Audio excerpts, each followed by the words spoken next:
Hey everyone, it's Dr. Karen Leggett, and here we are, day 2 of our 5-day cruise to the hormonal causes of hair loss. And yesterday we were on beautiful Freeport. We're on our balcony here in our room, and it's absolutely gorgeous. We had a beautiful day on an island today, and it was one of the islands that are owned. I don't even know the name of it, doesn't matter. In any event, we're going to talk about one of the hormonal problems, or one of the hormonal causes of hair loss today, and I picked thyroid. And the reason I picked thyroid is because it's the second most common cause of hair loss. However, in your office, it's probably the most common question. Women come in and they say, you know, I think I've got something wrong with my thyroid because my hair is falling out. Most commonly, they automatically think of their thyroid. So I'm going to address that first. And one of the things that I want you to know, that probably the biggest thing that I want you to know, is that you really can't depend on the TSH, or thyroid stimulating hormone. We can't depend on that at all. In fact, before we had the TSH test, we depended on people's symptoms. Now we're depending mostly on the TSH and the free T4. But those are only two, and in fact, what I teach is TSH, free T4, free T3, and the infamous reverse T3 because of thyroid resistance.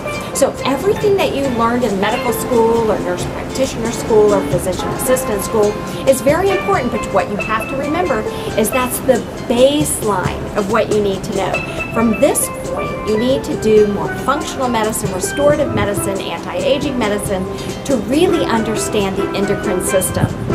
Okay, so let's talk a little bit about that. The big thing that I want you to know about the thyroid stimulating hormone and all of the lab tests actually is that your reference range, that reference number that we're taught in medical school, that as long as they're in the reference range, they're normal.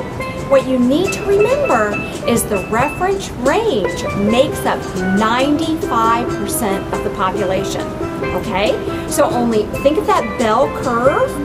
Only 2.5% fall below the reference range, and 2.5% fall above that reference range. But in reality, we know that more than 5%, 2.5 and 2.5, more than 5% are actually abnormal or don't have adequate thyroid hormone or have too much thyroid hormone. Okay? That's the biggest thing I want you to remember, that TSH is not something you can count on. Now, free T4 and free T3, more important, but reverse T3, extremely important, so you know whether or not that TSH is converting to an active thyroid hormone. Now, it's a big topic, and I have 4 hours that I actually review and teach on thyroid alone. But thyroid is the second most common cause of hair loss, not the first. We're going to cover that later on, and I hope you learned a little bit about whether or not and how you can depend on TSH, and that we really need to depend on patients' symptoms and understand the reference ranges are not reliable. And that is one of the reasons why it's so controversial about this reference range. Okay, so there we go on day 2. Tomorrow's day 3.